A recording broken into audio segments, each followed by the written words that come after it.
Agena Chimendasha Ganangana Salakaya Chaksusumita Tasmasi Gurave Namaha Sri Chaitanya Mano Vishna Stapita Yana Bhutale Sayarupa Kadamanya Dadati Sapadantika Vandeham Sri Guru Sita Padakamala Sri Guru Vaishnavascha Sri Rupam Sakajata Sahagana Raghunata Mitanta Sajivan Sadhuita Savaduta Parajana Sata Sri Krishna Chaitanya Devan Sri Radha Krishna Padasagana Lalita Sri Vishakavithamcha He Krishna Karuna Sindhu Dinabandhu Jagatpate Gopesha Gopika Kanto Radha Kanto Namastute Tata Kanchana Gorange Radha Vrindavaneshwari Vishabhanu Sutta Devi Panamami Hari Priya Namamo Vishnu Padaya Krishna Pistaya Bhutale Srimati Bhakti Vedanta Swamiti Namini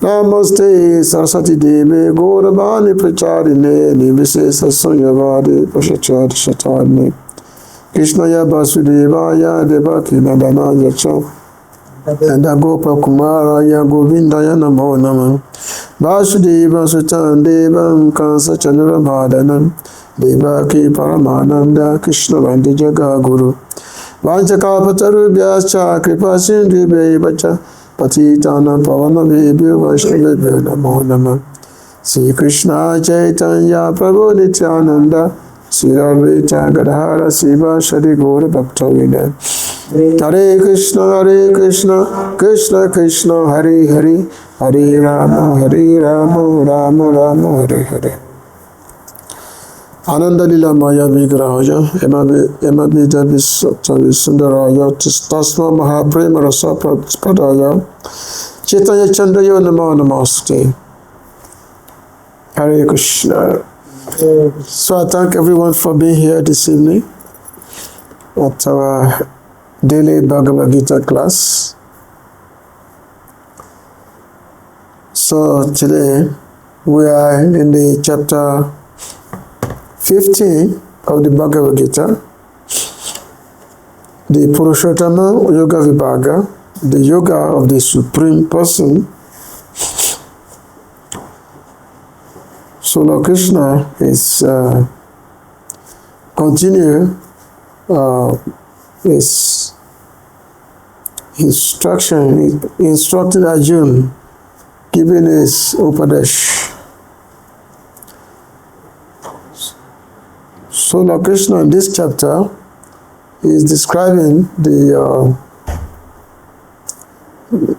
tree that grows upside down. Which they always call ashwat tree, the banyan tree which grows upside down.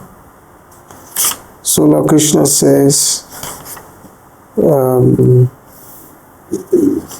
was that Udam Olam Ada Shakam Ashwatam Prayuabhyam Chadam Yasha Panani Yastam Veda Sabirabit.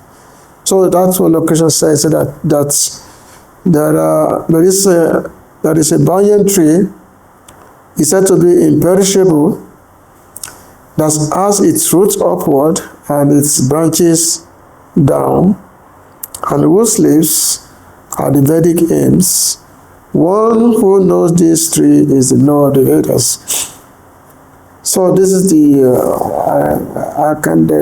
allegory that compares the situation of the material world.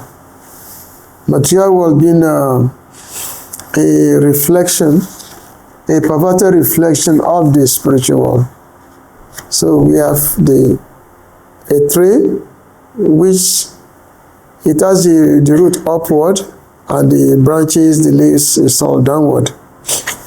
It's basically an imagined tree. It's an imagined tree, because we are not seeing such trees in this world. But if you go to a river, you go to a river that has so many trees on the side, on the bank. So you look in the river, obviously you're going to see trees, a reflection of the trees, whereby the root is up and the branches, the leaves, everything is downward. So that's how you see that. So basically in this material world, we take to be the reality what is really not reality. So I just read the text first and then we continue the explanation. So today we are in text number 11. So Lord Krishna is telling Arjuna. So text number 11, you have it on the board? Okay. Yeah. So we can repeat, we can chant together. Yatanto yogina chainam pasyantya-atmani avastitam yatanto piyakrita mano naina pasyanti acetasa yatanto yogina chainam pasyantya-atmani avastitam yatanto piyakrita atmano naina pasyantya cetasa yatanto yogina chainam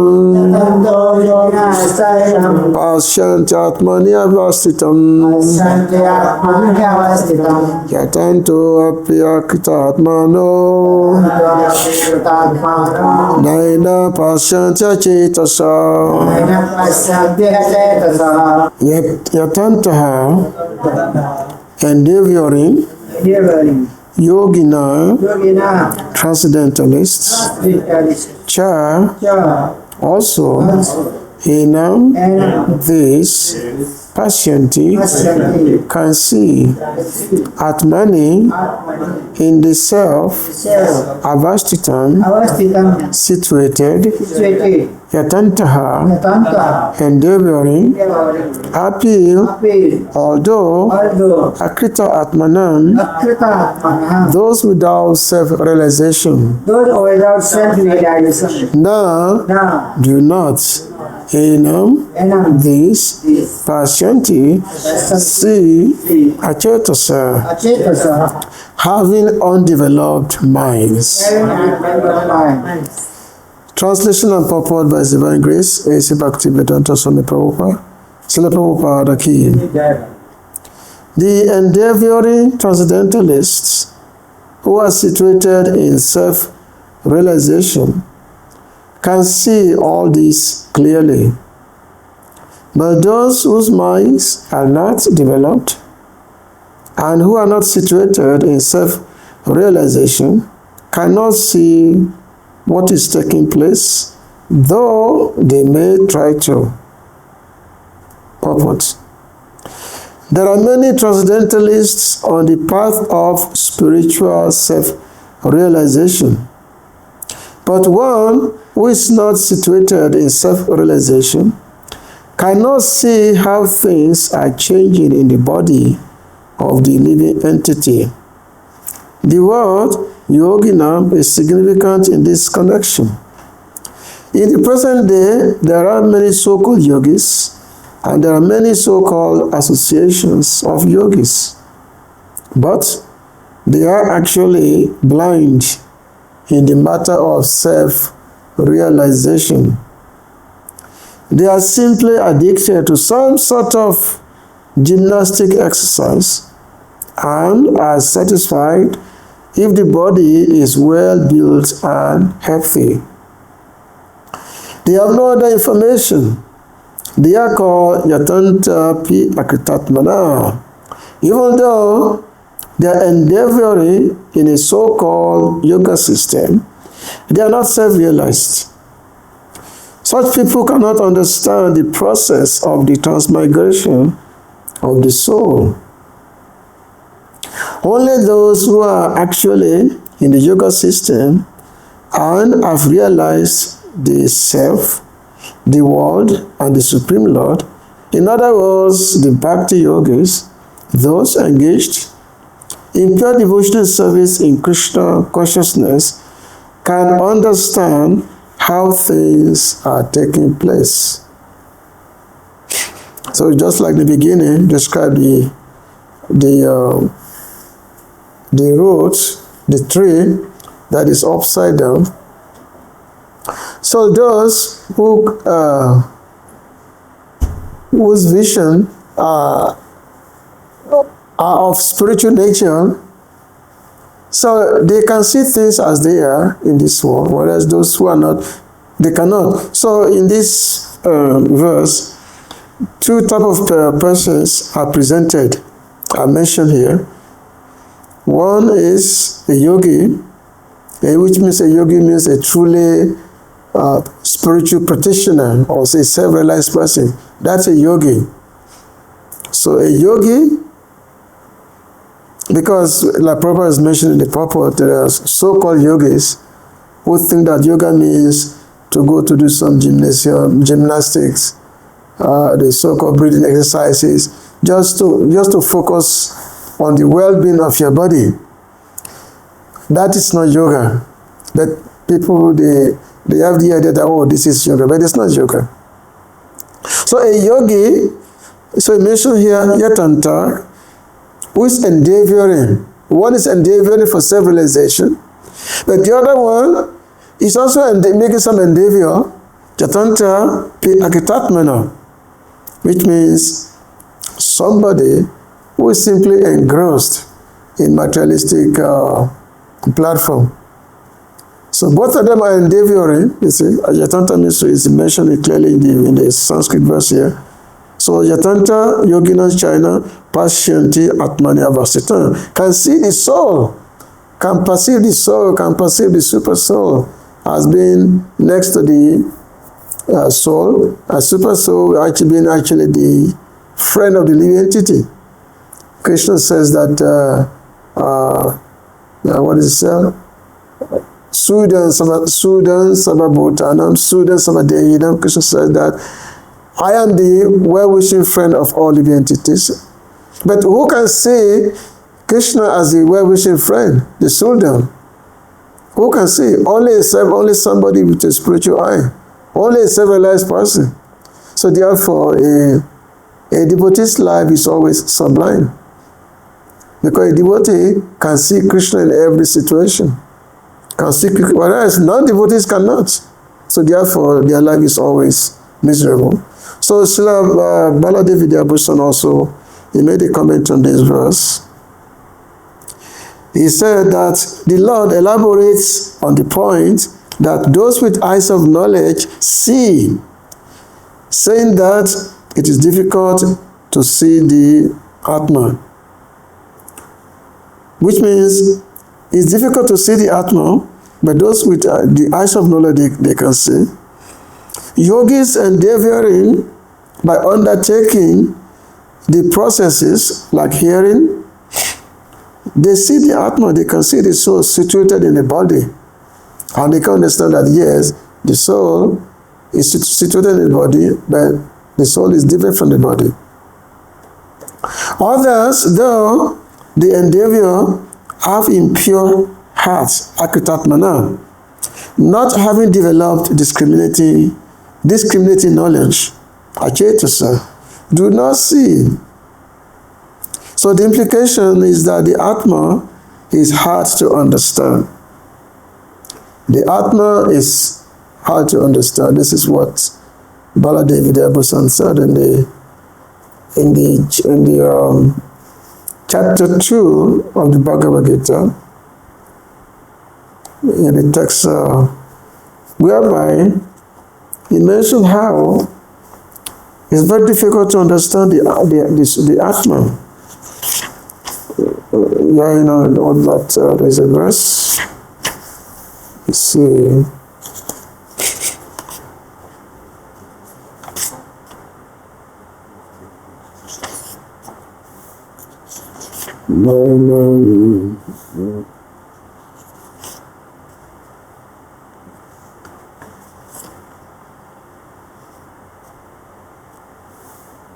In if I don't get the verse, it's just mentioned that there some look at him as amazing, some hear of him as amazing, some understand him as amazing, while some, even after accumulation of so much knowledge still cannot just understand it at all. Aschayabhat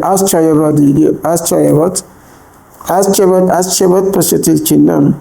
Aschayabhat is on the, you know that text? Aschayabhat, which begin, is in the chapter 2. Bible? Aschayabhat, there's a verse that begins with Aschayabhat. Aschayabhat means it's, yeah, it's wonder, it sounds as wonder. I'm just not to get the text number here. Aschayabhat, yeah, I can, anyway. So the point is this, that the soul is difficult to understand, difficult to understand how the soul is different from the material body, and the existence of the soul in this material world. It's not that the soul have to be in the material world, but somehow under the illusion, the liberty is thinking that yes, he's the product of material energy, so he's here. So like in the beginning, when the Lord is talking about this tree, this ashwa tree, the tree that is upside down. So because the material world is under the control of the most of material nature. In the last chapter, we studied the three gunas, where the material energy is under the most of material nature, and how do one become free from the influence, from the control of the most of material nature, unless one becomes spiritual. Unless one becomes spiritual, which means unless one develops Krishna consciousness, can one become free from the most of material nature. The Lord said, Manchayo Vabicharina, bhakti-yoga sevate, saguna samati tatam brahma bhuya kapate. So the Lord is explaining that yes, unless one takes shelter of bhakti-yoga, which is rendering of service to the Supreme Lord, then one cannot become free from the control of material most of nature. Because the material most of nature that binds all of us to this material world. So this verse basically presents a contrast between two types of spiritualists, or let's say two types of personality.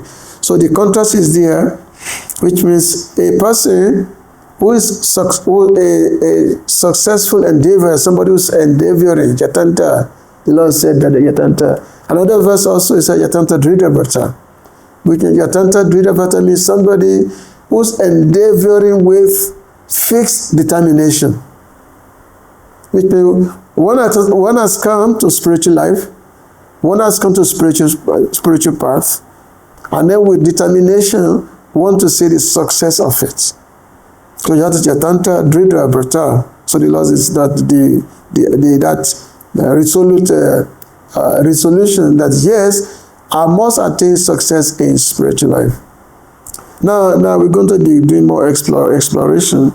So a successful endeavoring, Yatanto Yogina, and then a failed endeavoring. Both are endeavoring.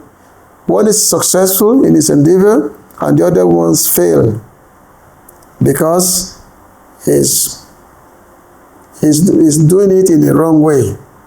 Doing it in the wrong way, so you fail in your endeavor. So, which basically that, yes, if there is no internal purification, so the result will simply be spiritual blindness.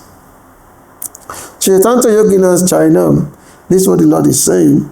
So, of course, it appears twice in this verse. Yatanta means the endeavor, the yogi, and also Akitatmana, which means an impure person.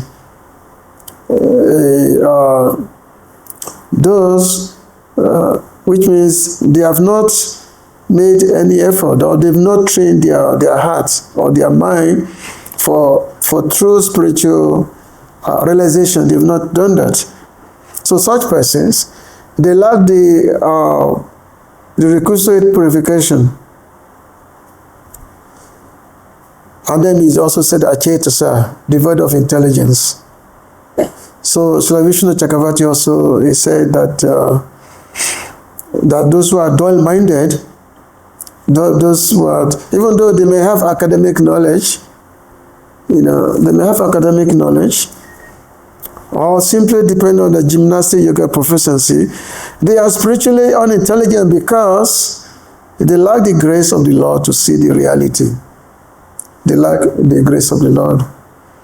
It's not that one become spiritually realized by having this academic knowledge. You find that many people, they go to Lesoko University to study the Vedic philosophy and all that.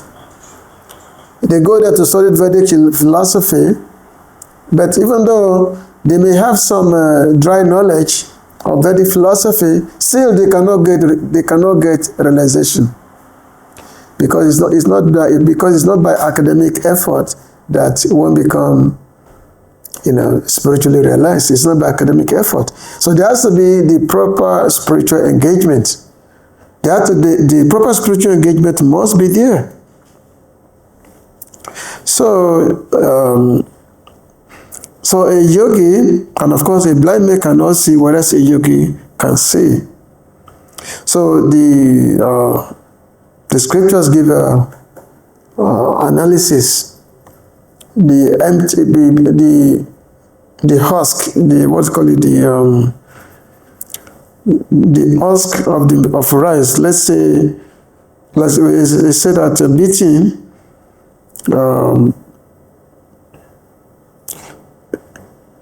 which means blind spiritual practice, which result nothing. He mentioned that in the Bhagavatam, he said that. Okay. Now we know that sometimes when you want to, there are this husk of the rice, where the rice come from. The rice come from the husk. When there's a cultivation of rice, and then you are beating you remove the husk and all that, and then you are beating so the rice can come out. But sometimes if the rice is not there, and you keep beating it, so ultimately you're not going to get anything. What you're going to get is simply endeavor. Your endeavor, that's what you're going to get, which means sweating and all that. You are beating the rice, you are beating the husk, but you don't get nothing out of it. So in the Bhagavatam 11 Canto, chapter 11, text 18, it says, Sabda Brahmani Nishnato Na Nishnayat Pare Yadi Shrama Stasya Shraman Falo Yadi No Ibarakshata.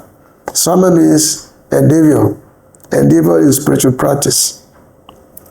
So if through meticulous study one becomes expert in reading Vedic literature, but makes no endeavor to fix one's mind on the Supreme Personality of Godhead, then one's endeavor is certainly like that of a man who works very hard to take care of a cow that gives no milk. In other words, the fruit of one's laborious study of Vedic knowledge will simply be the labor itself. When it clearly says that Vasudeva Paraveda, Vasudeva Paramaka, Vasudeva Parankriya, what is the goal of life? What's the purpose of life? What's the purpose of all study? What's the purpose of all endeavor is to realize God, to realize Vasudeva. But if one's mindset is just not for this realization, then all one's endeavor is simply fruitless labor. Fruitless labor, useless labor. So, fruitless labor, is it working? So, this also mentioned that in the Bhagavatam 10 Canto, Lord Brahma also saying that Shreya Shritim Bhakti Dvasyate Vibo. So, Lord Brahma is talking to Lord Krishna, actually praying to Lord Krishna, So Lord Brahma said, my dear Lord, devotional service unto you is the best path for self-realization. If someone gives up that path and engages in the cultivation of speculative knowledge, he will simply undergo a troublesome process and will not achieve his desired result. As a person who beats an empty husk of wheat cannot get grain, one who simply speculates cannot get self-realization.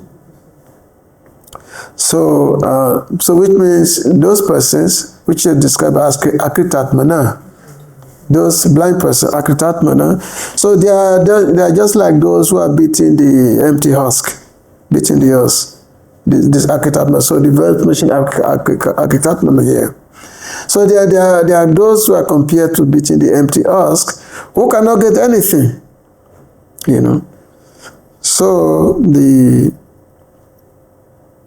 which means they are beating the husk, but there's no, you know, it's like they are performing so-called yoga practice, but there's no endeavor to realize God, to realize the Lord.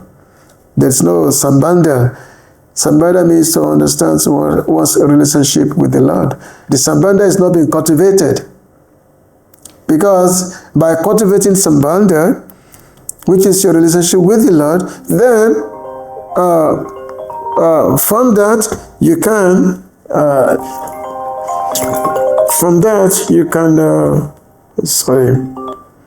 so by cultivating sambandha, then you can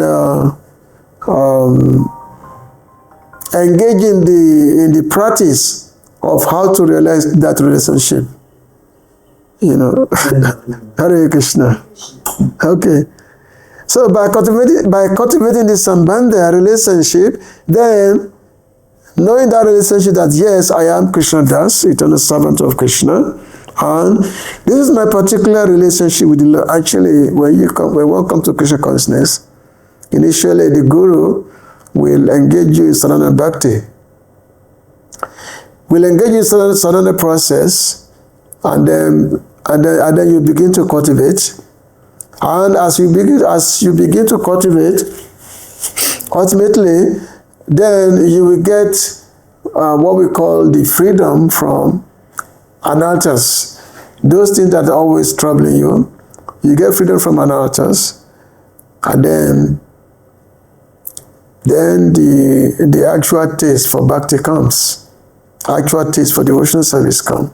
And then once you come to the stage of what we call ruchi, then ashakti, your life becomes more blessed. And then at that time, the Guru, which means the Guru will really reveal to you what is your particular relationship with Krishna. And they will instruct you in that relationship. This is nicely explained by Srila Bhaktivinoda Thakur in the book called Jaiva Dharma. He explains how this is cultivated. That by having the strong faith in the Guru, and the one is practicing bhakti, so that's the stage we come when with Guru will reveal to us what is our particular inclination towards the Lord. Some devotee may have inclination in a friendly nature to be like a friend shaka, while some may have inclination to have like parenta, patsaya. Some may have a particular inclination for Madhya or Madhyaras, Shringaras. So the particular inclination that one may have, then the Guru will instruct one how to deepen that relationship, the attachment, and all that. So the perfect Guru will give us instruction on how to do that.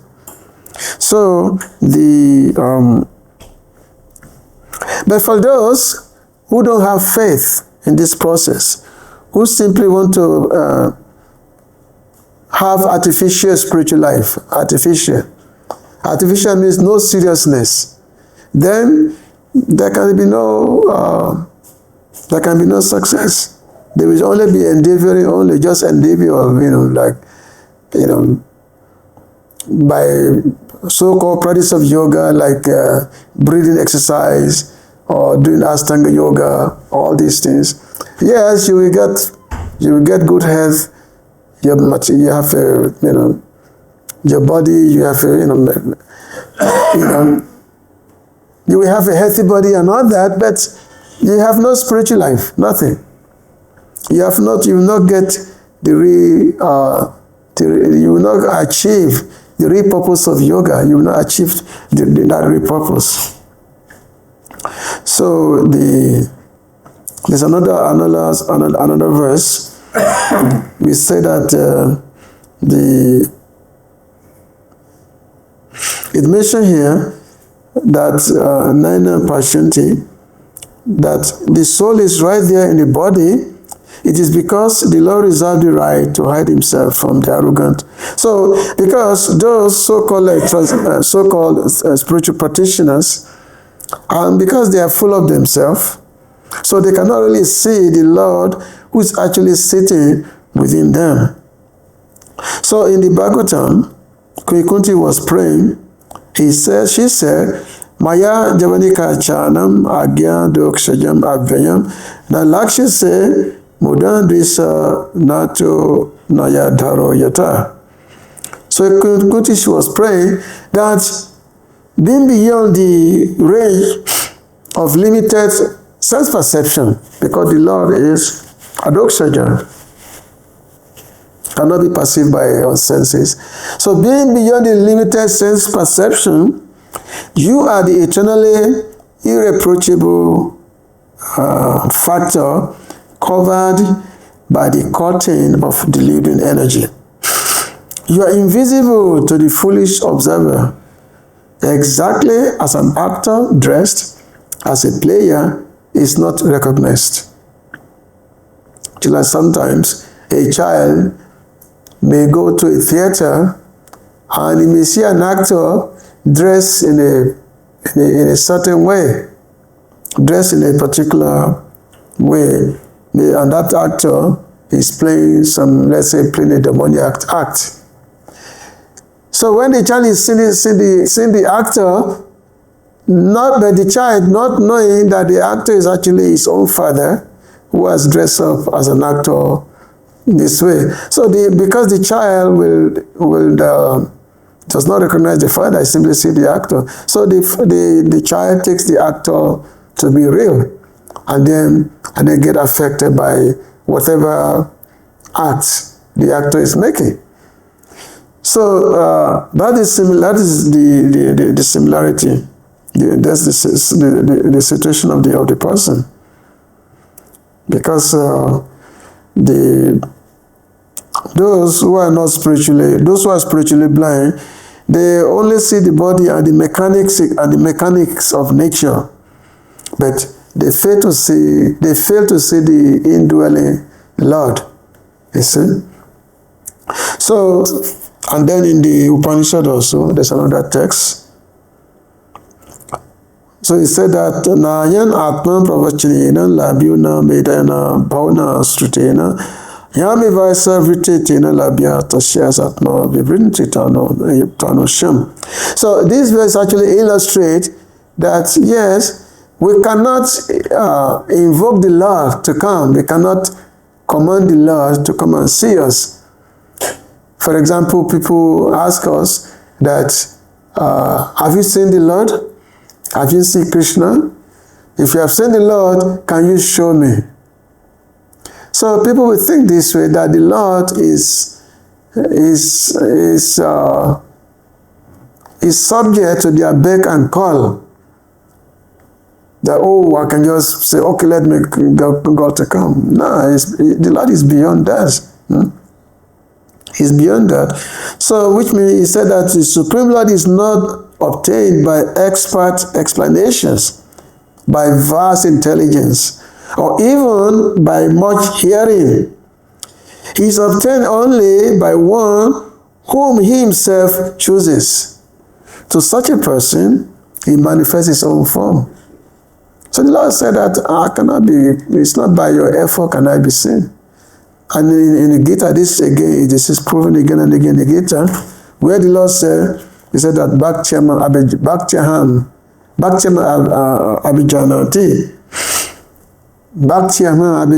only by Bhakti cannot be known only.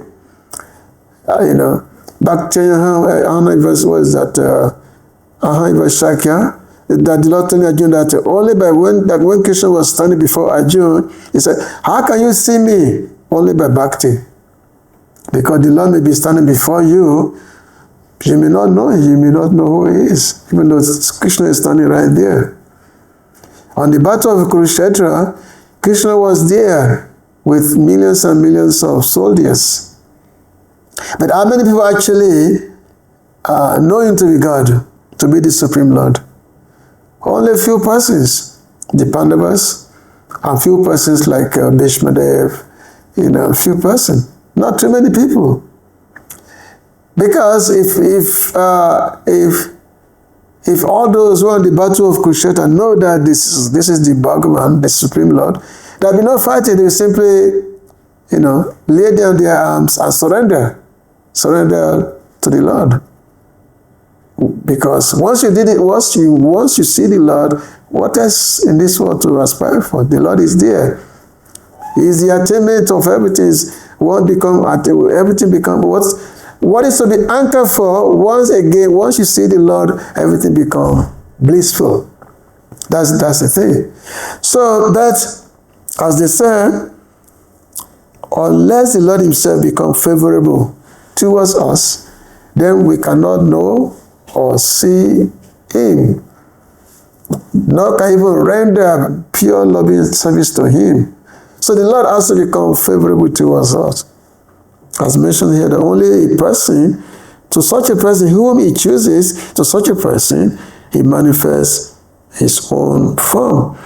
So therefore, that's why, which means, how does love choose us? How do we become favorable to the Lord?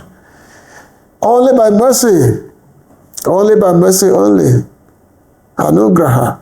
Anugraha means by mercy. So therefore, the process of bhakti is a process whereby we constantly pray for the mercy of the Lord.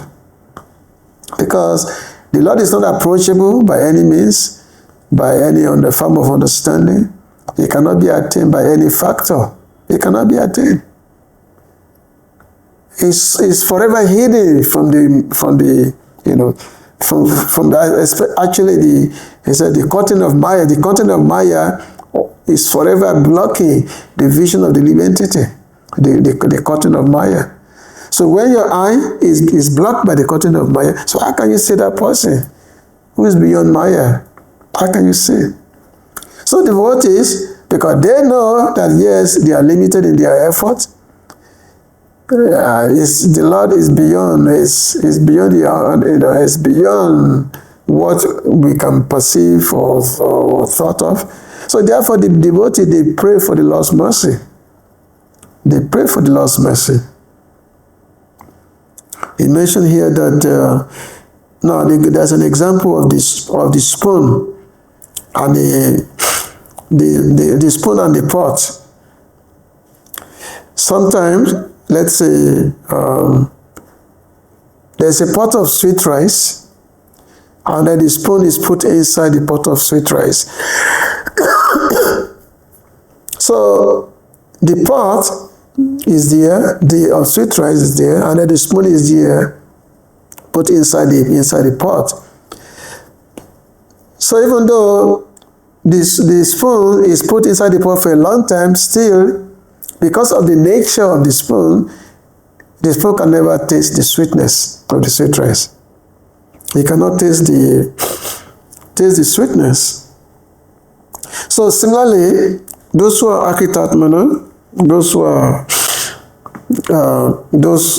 are impure yogi, so they are in the body, and the soul, super soul is next to them, because after the jiva, they are in the body, the soul is next to the super soul. But because there is no devotional mode, no bhakti, so therefore such person can never taste or seize the reality. can never taste. After they say that when devotees chant the Lord's name, they become very blissful. They become very happy when they chant Krishna's name. When they hear about Krishna, they become very happy. When there's Krishna Katha, they become very, very happy. Because their consciousness has been tuned towards that only. Whereas those non-devotees, they can never have this. Just like the spoon that is inside the pot of sweet rice cannot feel the taste. That's the nature. So similarly also those who do not have devotional inclination, even though they may do yoga practice or chant, still they will not attain anything. They will not attain anything. Another example is given to a mother and a physician. So a physician who has understood, who may know all the anatomy of a child, and who may know all the anatomy of a child, but the mother knows the child more than the physician, because the mother knows what the child wants, whereas a physician who only understands the anatomy of the child. So which means it has only superficial knowledge, whereas a mother knows the mood and the feelings of the child. So that's the difference. So as long as the hridaya dulabha, which means material desires, remains within the heart, so the soul will constantly be covered by ignorance. So, and of course, when we practice bhakti-yoga, is the process by which the eyes can be uncovered. And because bhakti-yoga actually means that one is invoking, one is praying for the Lord's grace, for the Lord's mercy upon us. One is praying for that mercy. So, bhakti-yoga is that state whereby we're constantly seeking the Lord's mercy, constantly seeking the Lord's grace. So therefore, devotees or bhaktans, they always remain humble. They remain humble because they know that, yes, everything depends on the Lord's mercy. Everything depends on the Lord's mercy. They will never think that everything is within their particular capability. So this verse we are reading today, that Yatanta Yogina, that yes, so you have Yatanta Yogina and Yatanta Hakitatmana, the yogi who's endeavoring for perfection, in this case the devotees, who's always begging for the Lord's mercy. And then another person who is simply a crooked person, making an endeavor that just to increase his own material well-being. So such a person, they will never, so of course both have two different results of their practice. Devotees, they have this, eventually they will have the association of the Lord, whereas the non-devotees, they will simply keep remaining in this material world. That's the difference. Okay, thank you very much. If there's any question, you can please ask. Hare Krishna. Yes. Any question? You understand the two terms? The yogi and somebody who's agritatmana. A dull-minded person, a person who is not serious about his spiritual life. Both is endeavoring, but one is understanding the reality, and one does not know the reality. So that's what's been explained in this verse.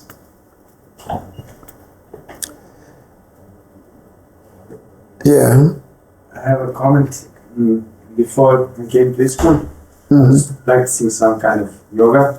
This Bhagavad-Gita 15.11 was like on first class. This tree upside down was used to explain something in the body, and for me that was like 5, 6, 7 classes was still not. I didn't understand what was talking about. Came here. In the morning was 15:10, the first class, now it's 11, and now I understand what is actually, what was said there, what Krishna said, or that was idea, or that it's not like physical body, there is no nothing in that kind of yoga, but that was practiced there. And in like this short period time when I'm practicing a little bit bhakti, actually feeling devotion, like feel closer to somebody, to Krishna. Yeah, please refer to Krishna, not to something. Krishna. To Krishna, yeah. Something is impersonal. Real Krishna. Well, that's good. Yeah, the more you practice, the more you feel the closeness, the more you practice. So that's the biggest difference. Yogis are mostly impersonal. Yeah. And for myself, I can say that I'm still on that level and trying to develop personal relationship with Krishna. Through meeting him, through reading about him and everything, like getting more and more knowledge and getting taste about him.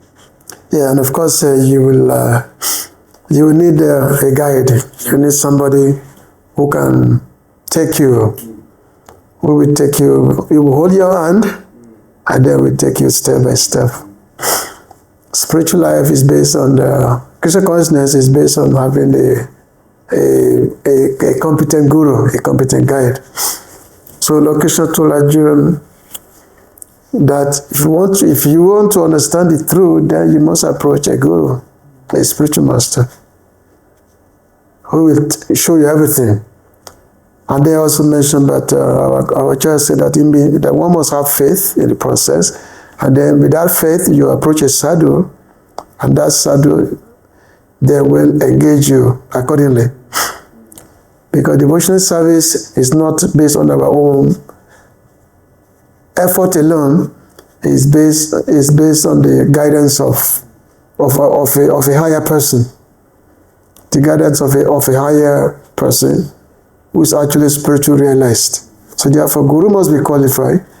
Guru must be a person who can see Krishna. Then he can say, he can tell you, this is Krishna. So we sing every morning in our prayer that Nekunja yuno ratikulesiya yalbi yukta pixaneya. Nekunja yuno means the Guru is the one who is assisting Radha and Krishna in their pastimes, in their intimate pastimes. Nekunja yuno ratikulesiya. So Nekunja is a very special place where Radha and Krishna eternally perform their pastimes. So a guru is the one who is actually is a perfect person and is assisting Radha and Krishna in their pastime. So which means we have to pray, we have to be fortunate to come across with such person, such guru. So anyway, it's good. We should keep on your process, chanting, associate with the devotees, and render devotional service. Ultimately, you start seeing a difference in yourself. You know. Hare Krishna, anybody else want to ask a question? Where are you from? Yeah. China. Oh, okay. Yes, you understand? You understand? Want to ask a question? No need to be shy, you can ask a question. Hare Krishna, yeah. What is the process of self-realization? The process of self-realization, that's what we are doing. That's chant Hare Krishna. Chant Hare Krishna mantra and take Krishna Prasadam and do devotional service. That's the process of self-realization. Don't make things difficult. If you want to touch your ear and then you start going this way or going that way, just make it simple. As they say, you want to touch your nose, just like make it simple. But there are those who like to make the most simplest thing, they want to make it difficult. The most simplest thing. So they say, we have to study yoga, we have to study philosophy, we have to study this, we have to study that, we have to do so much of this thing in order to attain self-realization. So just take it simple. Krishna consciousness is simple for the simplest. Hearing and chanting, Shravana Kirtana Smana Vishnu Parasevana, associated with the devotees. Chant the holy name, your life be peaceful. When Prabhupada established ISKCON, Prabhupada said, this process is simple. So therefore Prabhupada will say, chant and be happy. But we make things difficult. because we want to show our strength in understanding some higher knowledge, or we want to show our capability of meditation or performing tapasya, austerity. So the result is that we become frustrated. We don't get it, and then we start saying, oh, maybe this is not working. We become very frustrated to the nation because we don't get the result. But when we follow the devotees, what they are doing, then we attain the result also. So we have to follow. It's a Mahajano Yanagata Sapanta. We have to follow the path of the Mahajans. How they have done it, then we have to follow their path. And by follow their path means we follow their instructions. They are telling us how to attain success of life. So we follow them by hearing by following their instructions. Yeah. Krishna, thank you for your very convincing class. You emphasized a lot on depending on the mercy of the Supreme Master and mercy of the Supreme Lord. And on the other hand, we know we ourselves need to make our best effort. So to what extent should we depend on our effort? And to what extent should we depend on the Lord's mercy? Because I have the fear that if I'm not making enough effort, I'm not going to achieve that. Mm-hmm. At the same time, I know I have to fully surrender to depend on the Lord's mercy. So how can I? Yeah, that's a very, very, very question. And this question is compared to, there are two logic. One is monkey logic, and the other one is kitten logic. Kitten is like baby cat, kitten logic.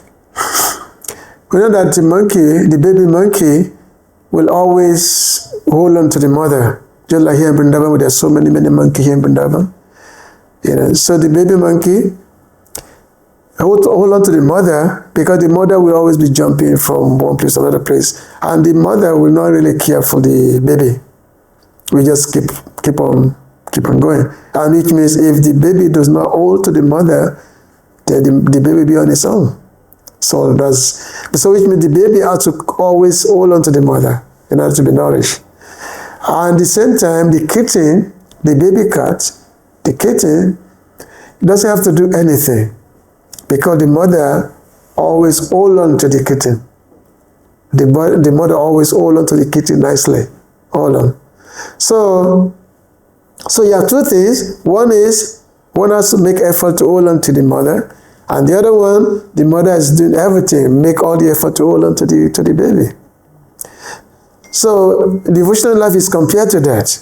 The endeavor and also the mercy.